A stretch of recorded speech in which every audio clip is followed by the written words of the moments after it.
The stars above Earth shined peacefully, but something terrible was about to happen. Far above on the moon, a group of scientists and soldiers worked inside Luna Base, Earth's proud outpost in space. Commander Reyna stood near the large window, watching the Earth rise slowly on the horizon. It was a normal day, or so she thought. Deep underground, computers beeped quietly as they scanned space for signs of danger. Then, without warning, the alarms screamed. A technician shouted, "Unidentified objects approaching fast." Commander Reyna turned sharply. The radar showed 6 strange ships moving at incredible speed. They were not human. No signal, no warning, just silence. Within seconds, the moon base was under attack. Red lights flashed across the halls. The attackers fired strange energy weapons that tore through the lunar surface like paper. One hit the power center. The lights flickered and then darkness. People screamed. The last thing Earth saw on the video feed was a bright white flash and then silence. Back on Earth, General Malik watched in horror. The live feed from the moon had gone black. His office was filled with tension. All communication with Luna Base had stopped. Scientists tried to reconnect, but it was useless. The base was gone. "What just happened?" Malik whispered. Nobody had answers. The moon had been attacked. But by who? And why? A meeting was called at the Global Defense Council. All major leaders of Earth joined through emergency links. People shouted. Some blamed enemies on Earth. Others thought it was a system failure. But the truth was much worse. A small signal had been received just before the final explosion. It wasn't from Earth. It was a message in an unknown language, followed by 5 simple words translated by AI. Stay down, or Earth next. The Yost. Room went silent. Commander Reyna was alive. She and a small team had survived deep in the lower levels of the moon base. Dust covered their suits. One of them, a young engineer named Kieran, was badly hurt. They had no way to call Earth. They only had one working drone and a backup power source. Reyna decided to record a message.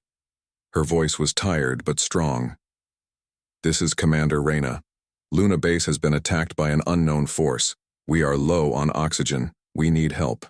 Warning, the enemy is not human. Repeat, not human." Back on Earth, General Malik ordered a full lockdown of Earth's orbit. Satellites scanned the space around the moon. No signs of the attackers. They had come fast, hit hard, and vanished. Earth was not ready for this. Panic started spreading among the public. News channels guessed it was aliens. Some people laughed, others cried. Governments stayed quiet. They didn't want to cause fear. But inside secret rooms, they prepared for war. Meanwhile, Reyna and her team struggled to stay alive. Kieran's condition got worse. The oxygen was running out. Still, Reyna didn't give up. She used the drone to fly above the ruined base and send a signal. It was weak, but it worked. Earth received it. The image was blurry, but Reyna's voice was clear. She was alive. And what she said shook the world. "They didn't just destroy the base," she said. "They left a mark, a sign. It looks like a symbol, not human." Experts studied the symbol. It was strange. A circle with 3 lines through it, no known language. But it looked old, almost ancient. Some scientists said it reminded them of warnings found in deep space probes, places where no human had ever gone. The president of Earth's council gave a message to the people. In a calm but strong voice, he said, "The moon was attacked. This is not the end. This is a beginning. We will protect Earth. We will find who did this, and we will answer." At the same time, Earth's military forces were activated. Secret ships not shown to the public were launched into space.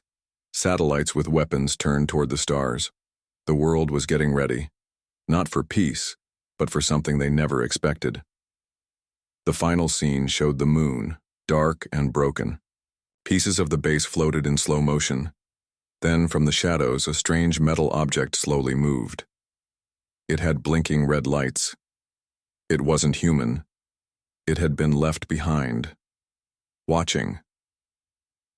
The attack on the moon was not just an act of war. It was a message, and Earth had received it. The message came at midnight. Deep inside Earth's Space Communication Center, a technician named Sarah was sitting at her desk, half asleep. Suddenly, her screen lit up with strange symbols. At first, she thought it was a glitch, but the symbols repeated. They were part of the same message Earth had received right before the moon attack. But this time, something was hidden inside. She called her supervisor. Within minutes, top scientists and military officers arrived.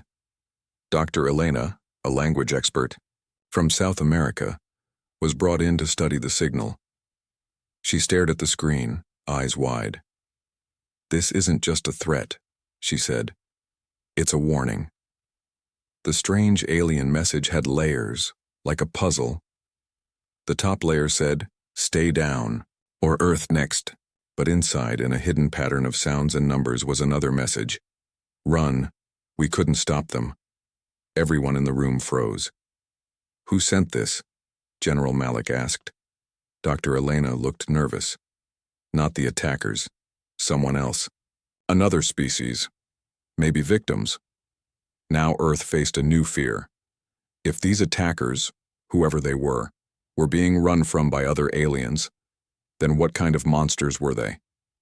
Meanwhile, Commander Reyna and her small team were still alive, beneath the moon's surface. Their air was almost gone. Kieran had died, and the others buried him under moon dust with heavy hearts. Reyna kept her people calm. She believed help would come, and it did. A small Earth rescue drone landed near the wrecked base. It had oxygen, medical supplies, and a signal booster. Reyna recorded a new message. "We found something near the power center," she said. "A metal object. It's not a bomb. It's a recording device. It's still active. Back on Earth, the device's data was studied carefully. It had alien sounds, flashes of battles in deep space, and a voice repeating the same word. Drexari. The AI translated it as a name, maybe the name of the attackers. Dr. Elena studied the voice. "It's not machine," she said. "It's alive. Maybe the Drexari are not just aliens, maybe they're hunters." General Malik gave the order. "Send a scout ship." Earth needed answers. A small fast ship named Aerolite was launched with 3 brave astronauts, Captain Juno, tech expert Ravi, and pilot Tomo. Their mission: fly past the moon, find where the Drexari went, and return with any data. The ship moved silently through space. As it passed the far side of the moon, the crew saw it, floating slowly among broken rocks. A Drexari drone. It was the size of a small car, shaped like a black diamond, and covered in strange symbols. It didn't move. Captain Juno ordered the drone to be pulled in. As soon as they did, the ship's lights flickered. Systems started to fail. "It's scanning us," Ravi said. "Shut it down." But before they could, the drone sent out a signal, a loud, deep sound that shook the entire ship. Then silence. Back, on Earth, the team monitoring Aerolite lost contact. For 5 long minutes, nothing. Then the signal returned. Captain Juno's voice was calm, but serious. "We're okay, but something happened. We saw images, memories, not ours." The Drexari. Drone had sent visions into their minds. Scenes of fire, planets burning, cities falling, all across the galaxy. And one image kept repeating. A tall, insect-like creature standing in the middle of destruction. Its eyes glowed blue. Around it were shadows, others like it. "They're not just attackers," Tomo said in the recording. "They destroy whole worlds." Earth's leaders were shaken. If this was true, then the Drexari were not just enemies. They were a threat to the galaxy. But why now? Why attack the moon? Dr. Elena had an answer. She found something hidden deep in the alien data. A map. Not complete, but enough to see one thing. The Drexari were moving toward the center of the galaxy, and Earth was in there. Arsim, the president of Earth's council, made a secret decision. Prepare for defense, but also try to find others, any species, who might have survived the Drexari before. The search for allies began. Back on the moon, Commander Reyna's team was rescued. They were brought back to Earth as heroes. But Reyna didn't smile. She had seen the recording left behind on the moon. "They didn't come to conquer us," she said. "They came to silence us, so we wouldn't warn the others." The episode ends with a final image. Far away, in deep space, a small ship with glowing lights watches Earth silently. It sends one short message to an unseen commander. Humans have awakened. The hunt begins. Earth is no longer alone, and now the galaxy knows it. The world had changed. After the attack on the moon and the discovery of the Drexari, Earth was no longer safe. People were scared. Some wanted peace, others wanted to hide. But one thing was clear: waiting was no longer an option. General Malik stood before the Global Defense Council and spoke firmly. "If we sit and watch, we'll be next. It's time Earth strikes back." In secret bases around the world, human technology was being upgraded for war. For years, Earth had built experimental ships, faster, smarter, and armed with weapons that had never been tested in real battle. Now those ships were being prepared. The new Earth Defense Fleet was formed, led by the flagship Titanus, a massive warship built in orbit. Commander Reyna, finally recovered from the moon attack, was chosen to lead the first mission. She stood on the bridge of Titanus, looking at her crew. They were young but brave, soldiers, engineers, and scientists, ready to face the unknown.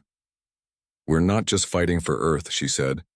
"We're fighting for every voice the Drexari tried to silence." The mission was clear: find the Drexari scout ships and strike fast, before they could report back to their fleet. Using the map hidden in the alien data, Earth located a possible Drexari hiding spot near a cold asteroid belt beyond Mars. It was the same area where the arrow light had gone dark. The fleet moved out. 5 warships, 2 stealth drones, and a single goal: hit hard, hit first. As they reached the edge of the asteroid belt, scanners picked up faint signals, too weak to be human. Drexari. Commander Reyna ordered the fleet to power down all lights. The ships drifted quietly between rocks, hiding from Drexari eyes. The silence was heavy. Everyone waited. Then they saw it, a black spiked ship, shaped like a spear, resting between asteroids. It wasn't alone. 2 smaller Drexari crafts floated nearby. Reyna gave the command: stealth drones first. The human drones moved in, silently attaching magnetic mines to the Drexari ships. Then, at the perfect moment, the mines exploded. Light and fire flashed in space. The small ships were gone in seconds. The big one turned sharply, sending out a strange signal. But it was too late. Titanus charged in, guns blazing. The battle was fast and brutal. Earth's new weapons worked better than anyone hoped.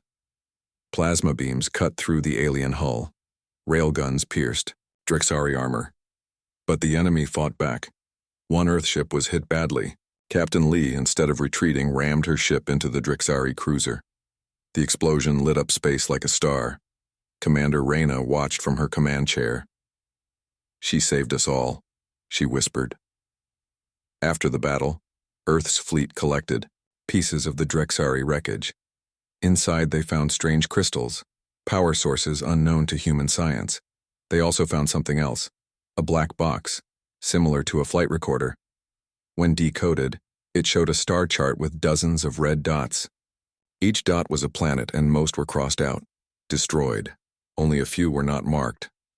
Earth was one of them, but one thing was clear: the Drexari knew about Earth, and now they knew Earth could fight back. Back home, news of the victory spread fast. For the first time, people felt hope. The message was clear: humans would not go quietly. They would not be easy prey. In a hidden lab, Dr. Elena worked with other scientists to understand the Drexari tech. They made a shocking discovery. The alien power crystals didn't just fuel weapons, they held memory. Inside one crystal, they found a recording, a voice in perfect translation. "Test complete. Humans are stronger than expected. Send message. To the Queen." Who was the Queen? A leader? A monster? No one knew. General Malik spoke to the world again. We have made our move. We've shown we are not afraid. But this was just the beginning. The Drexari will come back. Stronger, smarter. We must be ready. The final scene showed space near Jupiter. A small Drexari pod drifted silently. Then, with a flicker of dark energy, it disappeared into a wormhole, going somewhere far away. Second later, another alien voice spoke through deep space. Earth has teeth. The Queen will be pleased. Commander Reyna looked at the stars from the deck of Titanus. The battle was won, but the real war was coming, and Earth had just declared. And the space beyond Mars was cold and quiet, but something was not right there. After Earth's surprise attack on the Drexari scout ships, the enemy had gone silent. No new signals, no new sightings. It was too quiet. Commander Reyna stood on the bridge of the Titanus, looking out at the stars. They're hiding, she said, but not because they're afraid. They want us to come to them. General Malik agreed. Earth's leaders had reviewed the stolen Drexari star map. A strange zone appeared just past Mars. No data, no history, only a blank spot.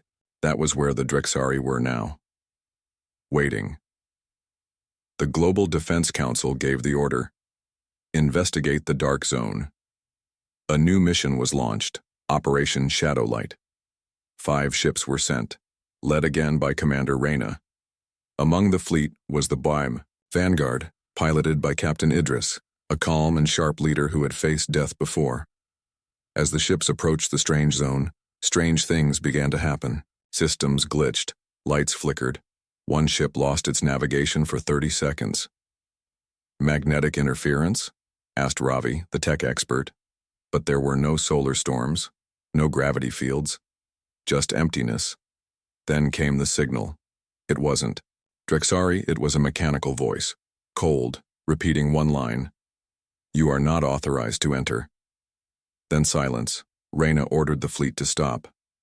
This could be a trap, she said. Suddenly, something huge moved in the darkness. The ship's lights caught a glimpse, a giant machine shaped like a spider floating between asteroids. It had no heat, no sound, just red eyes glowing in the dark. Then more appeared. 10, 20, a whole field of them. They're drones, said Idris. But not Drexari. Dr. Elena, watching from Earth, gasped. The Watchers, she whispered. I've read about them. Ancient machines left behind by a lost race. They guard places where great power was once used, or great danger. Before Reyna could decide what to do, one of the drones attacked. A single shot, laser sharp, hit the smallest human ship. It shut down instantly. No explosion, no fire. Just dead silence. Reyna made a decision. Fall back. Now. The fleet turned, but the Watchers followed. Not fast, but steady. Like hunters that never stop. Captain Idris stayed behind. He moved the Vanguard in front of the others and opened fire to distract the machines. Tell my daughter I'm proud of her, he said calmly. His ship lit up in a blaze of light, drawing the Watchers' attention. The other ships escaped. Then the Vanguard exploded, taking 3 of the machines. With it, Reyna watched with tears in her eyes. He saved us all. Back on Earth, scientists studied the area from a distance. The Watchers didn't leave the zone. They only attacked those who entered. But why were the Drexari hiding there? One possibility came from a shocking new discovery. In the black box from the Drexari ship, another hidden message was found. It was broken and old but clear. Do not enter the zone of memory. The Watchers guard what should never wake. Earth's leaders feared the worst. Maybe the Drexari were trying to wake something up. Or maybe they already had. Meanwhile, one of the stealth drones sent by Earth survived and sent back data. Inside, the zone past the Watchers was a structure, huge, not natural. A ring-shaped object floating in space. It looked like a gate or a door. Reyna's team reviewed the footage. The ring pulsed with dark energy. It wasn't Drexari. It was older, much older. A wormhole? Asked Ravi. Or a weapon? No one knew. But one thing was clear. The Drexari were sending ships toward the ring. Dr. Elena suggested an answer. Maybe they found something inside that gate, something even they fear. The final scene showed a small Drexari ship reaching the ring. It sent a signal, then disappeared into it like water dropping into a black sea. A moment later, the ring pulsed again. Far across the galaxy, something moved. Not Drexari. Not Watchers. Something else. Commander Reyna looked at the image on the screen. "We stepped into a trap," she said. "But they didn't set it for us. They set it for themselves, and now we're caught in it too." The trap beyond Mars had been sprung, and something had started to wake. After the mission near Mars, Earth finally understood the truth. They were not just at war with the Drexari. Something even worse was out there, something ancient, sleeping beyond the stars. And now, because of the Drexari's actions, it had begun to wake. Commander Reyna stood before Earth's leaders, her face calm but serious. "We can't face this alone," she said. "We need help," General Malik agreed. "It's time to find others. If there are any survivors in the galaxy, we must reach them now." The Global Defense Council approved the biggest space mission in human history. A diplomatic ship named Hope Seeker was built in orbit. It had no weapons, only translators, scientists, and brave ambassadors. Its mission: search the galaxy for allies. Reyna was asked to lead again, but she said no. "I'm a soldier," she told them. "You need someone who speaks for peace." So Dr. Elena was chosen. She had studied alien signals all her life. Now she would speak to them face to face. Hope Seeker left Earth and headed toward the path marked on the Drexari map, planets that had not been destroyed. They visited 3 worlds. The first was silent. Ruins floated above a dead planet. Buildings like giant shells, cracked and burned. No life, only echoes. The second world was alive, but full of fear. A species called the Virilan lived deep underground. They were tall, with glowing skin and soft voices. They once had great cities, but the Drexari came and shattered them. The Virilan had survived by hiding. Dr. Elena begged them to help. "We must stand together," she said, "or none of us will survive." The Virilan leader, Elder Nose, shook his head. "We fought once, we lost everything, why should we die for you?" Before Dr. Elena could answer, a young Virilan stepped forward. His name was Thalos. "Because humans fought back," he said. "Because they struck the Drexari. That gives me hope." Thalos and a few others agreed to help Earth. They joined Hope Seeker and guided it to a third world, one lost in gas clouds. There they found something unexpected. Not a city, not ruins, a fleet. Dozens of ships, old, damaged, but still flying. The people who flew them were the Zorani, a nomad race. They had been running from the Drexari for 100 years, losing ships one by one. But they still had fire in their hearts. When Dr. Elena showed them Earth's battle footage, the Zorani captain, a scarred woman named Raka, smiled. "So humans have claws. Good. Let's show the galaxy our teeth." Back on Earth, Reyna and General Malik prepared for war. More ships were being built. More soldiers were trained. But Earth couldn't win with weapons alone. They needed a plan. A way to stop the Drexari before the next wave came, and then came a message. From space. It was not Drexari. Not Watchers. It was from the Alaran, a secretive race thought to be extinct. They spoke in a soft language of light and sound. "You have awakened a shadow," they said. The Drexari opened the gate of silence. "The darkness is coming." Dr. Elena met with the Alaran leader through hologram. "Can it be stopped?" she asked. "Yes," said the Alaran, "but not with fire, with unity." The Alaran shared old knowledge, data about the ring-shaped object near Mars. It was not a weapon but a seal. It held something inside, something powerful. If the Drexari opened it fully, the creature inside would not just destroy Earth, it would consume the galaxy. Commander Reyna spoke again to Earth's leaders. Then we stop the Drexari from opening it. We strike at the ring. General Malik frowned. That's a suicide mission. Reyna looked at him. Maybe. But if we do nothing, we all die anyway. The final scenes show the Alliance forming, human ships flying beside Zorani hunters, Varellan engineers helping Earth build stronger shields, Alaran guides marking the safe paths through space, and at the center, Earth, no longer alone. The last shot is from the surface of Mars. The ring floats in space, pulsing slowly. A shadow moves behind it, a huge shape. A voice whispers not in sound but in thought. So many lights, so much hope. I will enjoy watching them burn. The war is coming, but so is the Alliance. The ring near Mars pulsed like a heartbeat. It was not just metal. It was alive in some way, connected to something dark, something waiting. The Drexari were sending more ships toward it. They were trying to open the gate. Earth and its new allies had to stop them. If the gate opened, the thing inside would be free, and the galaxy would fall. Commander Reyna stood on the command deck of the Titanus, now upgraded with Zorani and Virulent tech. Her crew was ready.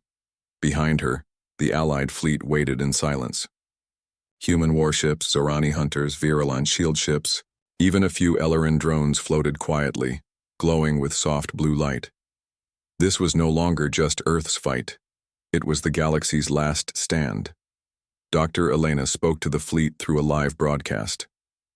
We have studied the gate. It is powered by 5 Drexari pylons. If we destroy the pylons, the gate will close. The creature will stay locked inside. But we must do it before the final phase begins. What's the final phase? Asked Reyna. Dr. Elena paused. A full opening. Once that happens, nothing can stop it. The plan was simple but dangerous. The fleet would attack the ring from all sides. Strike teams would land on the pylons and plant fusion bombs. When all 5 were ready, they would detonate together. The blast would break the gate's control. The fleet moved in. The battle started quickly. Drexari ships rose like a swarm of metal insects. Their weapons were sharp, their movements fast. But the Alliance was ready. Human railguns fired first, punching holes through Drexari armor. Zorani fighters swirled around the enemy like fireflies, fast and deadly. Varellan shields blocked the first wave of energy blasts. Commander Reyna led the main push toward the first pylon. Her ship dodged a barrage of plasma, then launched a strike team in pods. They hit the pylon surface hard. Marines jumped out and began planting charges. At the same time, Thalos, the brave Virulent pilot, flew toward the second pylon. He flew alone, dodging every shot, his ship dancing between enemy fire. For the fallen, he whispered, and dropped the charge before speeding away. One by one, the pylons were reached, but the Drexari were not done. They sent a massive ship toward the gate, a command cruiser, black and covered in red lines. At its center, a glowing orb pulsed with dark power. It was a key, the final piece needed to open the gate. Dr. Elena shouted through the comms, "They're going to open it now, we're out of time." Commander Reyna saw the enemy cruiser charging its core. "We stop that ship or we lose everything." The Titanus turned sharply and headed straight for the Drexari cruiser. Reyna gave one last order. "All power to engines. Ram it if we have to." At the last second, Zorani Captain Raka cut across the Titanus's path. Her damaged ship was leaking fire. She grinned. "You still have a war to lead, Reyna." "I've got this one." Her ship smashed into the enemy cruiser, tearing it apart in a chain of explosions. The blast lit the sky like a second sun. "Charges ready," came the report from all 5 pylons. Reyna shouted, "Detonate them now." The space around the ring twisted. Each pylon exploded, one after another. The ring cracked. The light inside faded. The pulse stopped. But for a moment, something looked back through the ring. A giant eye. Cold. Endless. Watching.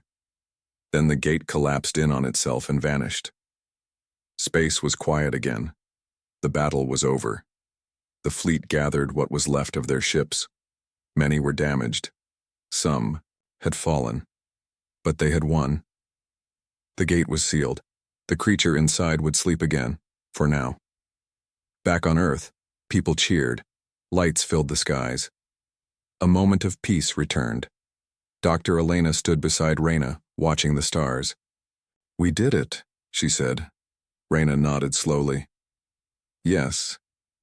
But something tells me that wasn't the last gate." In deep space, far beyond Earth's reach, another ring began to pulse. This one was darker, buried on a forgotten world. The creature, inside the first gate, was not alone. But for now, the galaxy could breathe, because Earth had done what no one else could. They had stopped the gate from opening. 1 week after the battle near Mars, Earth was still quiet. No Drexari ships, no strange signals, no signs of the ancient creature waking. For now, the galaxy was safe. The broken ring had drifted into space, just pieces of cold metal floating through the stars. The war was over, but peace was not guaranteed. Commander Reyna stood on a balcony at the United Space Command Center. Below her, workers rebuilt, ships were repaired, and new recruits trained harder than ever. "We survived," she said softly. "But it cost us so much." Dr. Elena joined her. "Some say the enemy will return. Others think the real threat is still asleep." Reyna turned to her. "What do you believe?" "I believe we must be ready, and we must not be alone." In the weeks after the victory, the Alliance grew stronger. The Virilan sent healing drones to help Earth's wounded. The Zorani gave Earth access to deep space fuel routes. Even the silent Ilaran shared more knowledge about the ancient gates. They called them void songs, remnants of a forgotten war that once shook the universe. The Global Defense Council sent out a final message to the galaxy. It was simple. It was honest. We are the people of Earth. We are not perfect. But we will stand, we will fight, and we will protect the light from the darkness. To all who hear us, if you seek peace, we are your allies. If you bring war, be ready. The message was sent in every known language, even in symbols used by species never seen before. It was Earth's final message, its voice to the stars. Some heard it. On a distant planet with silver oceans, a new race answered. They sent a message of friendship. They had hidden from the Drexari for centuries, but now they wanted to join the Alliance. Elsewhere, a single Drexari ship drifted, broken and lost. Its captain, badly injured, played Earth's message again and again. He had seen his empire fall. He had seen his gods fail. And now he wondered, was there another way? Back on Earth, a small ceremony was held. Families of those who died lit lanterns and released them into the sky. Commander Reyna spoke to them. "Your loved ones didn't fall in vain. They lit the path forward." A child stepped up to her. "Will the monsters come back?" Reyna knelt and smiled gently. "Maybe, but we'll be ready. Because of people like your father. Because of people like you." Meanwhile, in a hidden lab deep under the Arctic ice, Dr. Elena and the Ilaran worked on a new project, the beacon. It was not a weapon. It was a warning system, designed to detect any ring activity anywhere in the galaxy. It would give Earth time to prepare before the next gate opened. As the beacon powered on for the first time, it sent out a soft pulse. Nothing responded. Not yet. The story could have ended there, but far beyond Earth's edge, something stirred. In a place where stars were old and dying, a dark signal blinked once, then again. Another gate, another creature. But this time, Earth would not be caught by surprise. This time, Earth would not be alone. The last shot is of Earth, shining blue and strong in the dark of space. Around it, ships move like tiny stars, Virelin, Zorani, Ilarin, and human. Together, watching, guarding. Because the galaxy now knew one truth: you don't attack Earth and walk away untouched. You don't open gates without consequences, and when Earth speaks and the galaxy listens, the end for now.